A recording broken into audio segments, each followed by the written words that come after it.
again. I'm Mrs. Parent from Beardsley Library, and we're being very hopeful here about spring. So we read a beautiful spring book this morning, and now we're going to make some hyacinths or some spring flowers. So everything you need to make this craft is in this room. If you don't have the supplies at home, you can come down and use the Smart Space room and find all the craft items you need to make any of the crafts that we make during story time. You just come down and you can call and sign up to use the room for an hour. So hopefully we will be seeing you soon. But let's get started on what we're doing today. I'll angle this camera down, and you can see that we have paint and green paper and corks and glue, and we're going to need scissors to cut things out. So here is all of my supplies. I decided to use the purple and the blue this time, dark blue instead of the light blue and the pink. So we need paint. Washable paint is good, a piece of paper to put our craft on, and some green construction paper to cut out our pieces for the stems and for the leaves. So I'm just going to do that now because I like putting everything together first. So we'll just cut some long stems, nice straight stems. And so those are what we'll glue on. This one, I happen to have this paper folded. We'll glue these on for our flowers, and the fun part's going to start in a minute. And then we can just cut some wiggly pieces of paper for long leaves that the hyacinths have. And this is a piece of construction paper that is just folded in half. So I'll get two of everything. So you just want to cut some wavy blades for the leaves that are around the hyacinth. So there's a couple. You can make some big and tall. You can make some a little bit shorter. Let's see. I'll just cut several of them and see what I want to use. It is fun to use scissors and cut. I hope you're able to do that now. If not, just ask an adult that's with you to do it for you. So look at that. There's all of my my leaves that I need for the hyacinth. I had to get up and get a glue stick so I can glue them on. Let's get our base to our picture started here. So here's all our leaves. I'll put them off to the side. And let's plant some flowers. So put glue all over this stem. Get that glued down. There, pat it so it stays. This is great glue too. It works really well.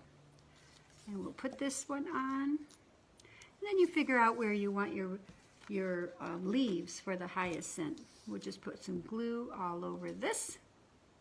And they don't have to be glued down completely. That kind of gives it three-dimensional when they wiggle around a little bit on the paper. And I'll put a different one. This one on the other side.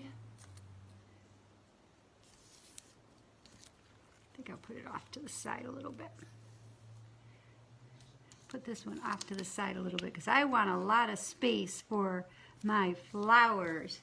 You want to be able to put the paint on that stem so we get the leaves kind of leaning off to the side, so you could put a lot of flowers on it. Flower blossoms. There. I think that's good. We'll see what happens. I may want to put the other two on after I use my paints. So then you're going to get your corks, and here's the purple that I've dipped in some paint. See the little paint on the end? And then you're going to just make circles all up and down the stem. So you can just do a few. Whatever you like, whatever looks pretty to you. Whoops, let me move this so you can see it.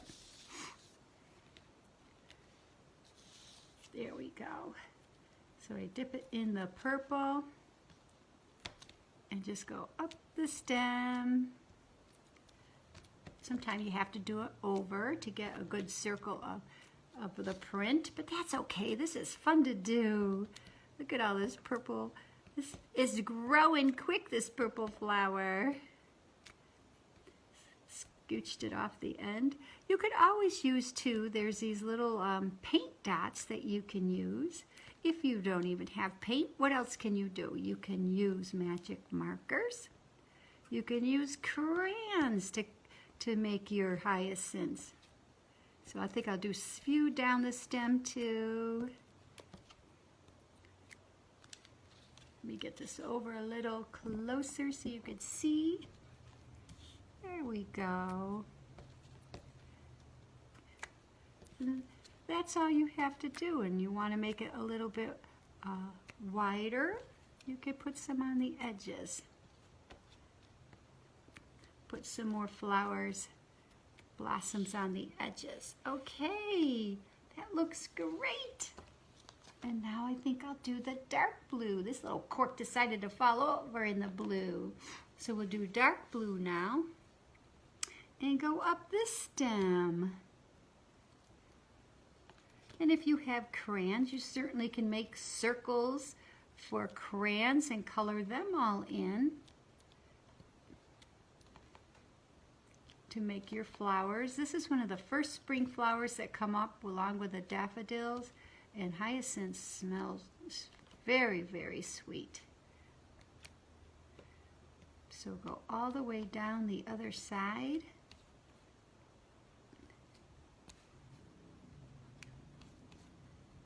And then I might even want to do a few up the middle. Here we go. Look at that. This is getting prettier and prettier. And those of you who like bugs might want to draw a few bugs on here after it dries. Look at how easy that craft was. And we made a beautiful picture for spring.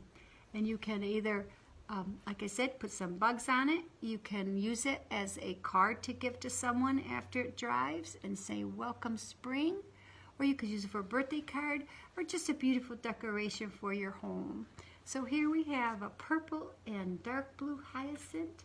And here is the one I did earlier with a light blue and a pink hyacinth. So welcome spring to all of us. I hope you enjoyed this craft, and don't forget you could come down here and use the Smart Space Room by calling or coming over and signing up for an hour to use the craft supplies in here, which we have a lot of. So hopefully I'll see you soon. You take care. Have a great day. Bye-bye.